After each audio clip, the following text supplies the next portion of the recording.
Dünönü düngürөткөн boks боюнча чемпион Мухаммед Али bir günü Londonga барып калат.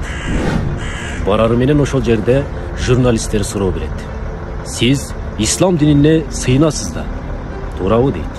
Мухаммед Али эч коркпостон мына ошол жерде "Алхамдулилла, мен мусулманмын" деп жооп берет. Анан дагы суроо узатышат.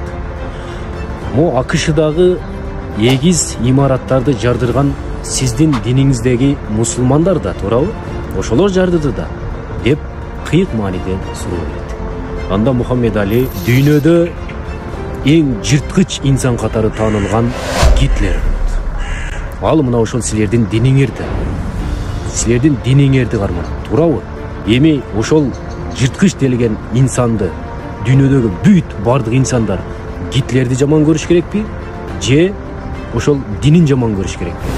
Мындайча айтканда, бүт бардык инсандардын оюнда Гитлер күнөөлүүбү же сенин диниң күнөөлүүбү? Деп ошол жерде айтып берет. Билесиздерби? Ар бир инсанда кемчилик бар. Ар бир инсанда. Бүт баарында кемчилик бар. Бирок ислам дининде кемчилик жок. Ислам дини таза дин.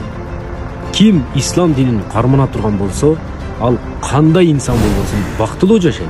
Ким ислам дининен ажырай турган болсо, ал бактысыз жашайт.